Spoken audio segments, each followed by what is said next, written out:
बड़ों को प्रणाम, छोटों को स्नेह और आशीष। मैं हूं राजेश त्रिपाठी। स्वागत है आपका मेरे चैनल धर्म दर्पण में। धर्म दर्पण में हम विविध प्रकार के कथा प्रसंग आपको सुनाते हैं। आज का कथा प्रसंग जो है वो हनुमान जी से जुड़ा हुआ है। इसका शीर्षक हमने रखा है, स्त्रियों को क्यों नहीं करनी चाहिए हनुमान जी की पूजा। इस वीडियो में हम हनुमान जी के जीवन से जुड़े कई अनोखे प्रसंग आपको सुनाएंगे। हनुमान जी से जुड़ी कई ऐसी कथाएं हैं जो आपको हतप्रभ करती हैं, आश्चर्यचकित करती हैं। भगवान राम के अनन्य भक्त तो वे हैं ही। राम रावण युद्ध में उन्होंने जो पराक्रम दिखलाया वह जग में विदित है। गुण के निधान और अतुलित बल के स्वामी हनुमान जी ने राम रावण युद्ध के दौरान उनके राम के प्राण प्रिय भ्राता लक्ष्मण के प्राण बचाने के लिए द्रोणगिरि से संजीवनी बूटी लाने के महत्वपूर्ण भूमिका भी निभाई थी। इतना ही नहीं, जब प्रभु राम की भार्या सीता को राक्षस राज रावण हर ले गया तो उनको खोजने वे लंका तक गए थे। हम इस वीडियो में उनसे जुड़ी कुछ विचित्र बातों का जिक्र करेंगे। पहले ये जानते हैं कि आखिरकार हनुमान जी को सिंदूर इतना पसंद क्यों है। हनुमान जी की पूजा महिलाओं को क्यों नहीं करनी चाहिए। साथ ही ये भी जानेंगे कि उन्होंने बचपन में ऐसा क्या किया जिससे मारुति से उनका नाम हनुमान पड़ गया। वे क्यों हुए सिंदूरी। इससे जुड़ी भी एक कथा है कि उन्हें सिंदूर क्यों पसंद है।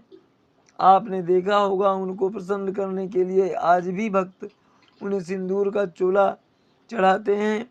शास्त्रों में इस विषय में जानकारी दी गई है कि जब रावण को मारकर राम जी सीता जी को लेकर अयोध्या आए थे, तब हनुमान जी ने भी भगवान राम और सीता के साथ आने का आग्रह किया था। राम ने उन्हें बहुत रोका, लेकिन हनुमान जी थे कि अपने जीवन को भी राम की सेवा में बिताना चाहते थे। श्री हनुमान दिन रात यही प्रयास करते थे कि कैसे श्री राम को प्रसन्न रखा जाए। एक बार उन्होंने माता सीता को मांग में सिंदूर भरते हुए देखा, तो माता सीता से इसका कारण पूछ लिया। माता सीता ने उनसे कहा कि यह प्रभु राम को प्रसन्न रखने के लिए वह जो है सिंदूर लगाती हैं। हनुमान जी को श्री राम को प्रसन्न करने का उपाय बहुत भा गया। उन्होंने सिंदूर का एक बड़ा पात्र लिया और अपने ऊपर उड़ेल लिया, और ऐसा करके वे श्री राम के सामने पहुंच गए। तब श्री राम उनको इस तरह देखकर आश्चर्य में पड़ गए। उन्होंने हनुमान से इसका कारण पूछा। हनुमान जी ने श्री राम से कहा कि प्रभु, मैंने आपकी प्रसन्नता के लिए यह किया है। सिंदूर लगाने के कारण ही आप माता सीता से बहुत प्रसन्न रहते हो। अब आप मुझसे भी उतने ही प्रसन्न रहना।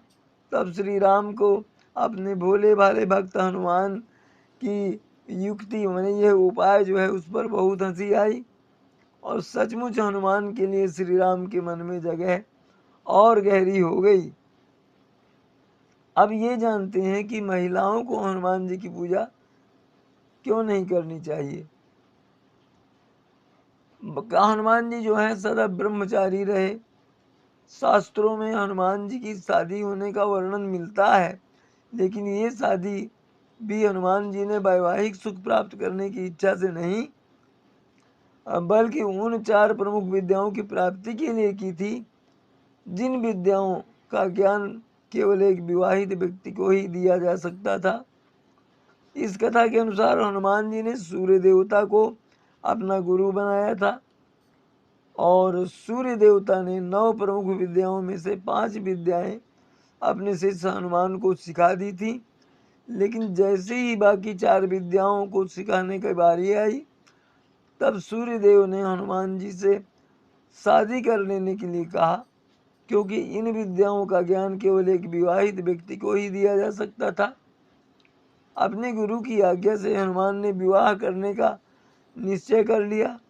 हनुमान जी से विवाह के लिए किस कन्या का चयन किया जाए, जब यह समस्या सामने आई तब सूर्यदेव ने अपनी परम तेजस्वी पुत्री सुवर्चला से हनुमान जी की का जो है विवाह करने का प्रस्ताव दिया। हनुमान जी और सुवर्चला का विवाह हो गया। सुवर्चला परम तपस्वी थी। शादी होने के बाद सुवर्चला तपस्या के ज्ञान को हासिल करने में लग गई। इस प्रकार विवाहित होने के बाद भी हनुमान जी का ब्रह्मचर्य व्रत नहीं टूटा, यानी विवाह उन्होंने किया 4 विद्याएं पाने के लिए।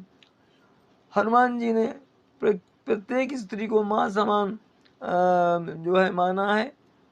यही कारण है कि वे जो है स्त्री को अपने सामने प्रणाम करते हुए नहीं देख सकते, बल्कि स्त्री शक्ति को वो स्वयं नमन करते हैं। यदि महिलाएं चाहें तो हनुमान जी की सेवा में दीप प्रज्वलित कर सकती हैं, हनुमान जी की स्तुति कर सकती हैं, हनुमान जी को प्रसाद अर्पित कर सकती हैं। लेकिन 16 उपचारों में, जिनमें मुख्य स्नान, वस्त्र, चोला चढ़ाना आते हैं, ये सब सेवाएं किसी महिला के द्वारा किया जाना हनुमान जी को स्वीकार नहीं है। बाल हनुमान ने ऐसा क्या किया था कि उनका नाम हनुमान रख दिया गया। उनका नाम मारुति था। हनुमान माता अंजनी और केसरी के पुत्र थे। पवन देव के आशीर्वाद से हनुमान का जन्म हुआ था, इसलिए पवन पुत्र कहलाते हैं। हनुमान जन्म से ही बहुत अधिक ताकतवर और विशाल शरीर वाले थे। हनुमान के बचपन का नाम मारुति था। एक बार मारुति ने सूर्य देवता को देखकर लाल फल समझ लिया और तेजी से सूर्य देवता की ओर पहुंचकर उन्हें निगलने की कोशिश में अपना मुंह बड़ा कर लिया। इंद्र देव ने मारुति को ऐसा करते देखा तो अपना वज्र उन पर छोड़ दिया। वज्र जाकर मारुति की हनु यानी ठोड़ी पर लगा और वज्र लगते ही नन्हे मारुति बेहोश हो गए। ये देखकर उनके पालक पिता पवन देव को गुस्सा आ गया, जिससे उन्होंने सारे संसार में पवन का बहना रोक दिया। जीवन पानी बिना भी कुछ समय रह सकता है, लेकिन प्राण वायु के बिना तो एक पल भी नहीं रह सकता। इसलिए इंद्र ने पवन देव को तुरंत मनाया। इसके बाद नन्हे मारुति को सभी देवताओं ने अपनी ओर से शक्तियां प्रदान की। सूर्य देवता के तेज अंश जो है तेज अंश प्रदान करने के कारण ही हनुमान बुद्धि संपन्न हुए। वज्र मारुति के हन पर लगा था, जिसके कारण ही उनका नाम हनुमान पड़ा। तो ये थी हनुमान जी के जीवन से जुड़ी कथा, जिसमें हमने आपको कुछ ऐसे प्रसंग सुनाए जो शायद आपने ना सुने हों। ये आज यहीं तक। इसी तरह अगले किसी वीडियो में धार्मिक प्रसंग या दूसरे विषय को लेकर हम आएंगे। तब तक के लिए प्रणाम, नमस्कार। आप सब परिवार स्वस्थ, आनंद और सुरक्षित रहें, यही हमारी कामना और प्रभु से प्रार्थना है। आज यहीं तक, मिलते हैं अगले किसी वीडियो में। तब तक के लिए प्रणाम, नमस्कार।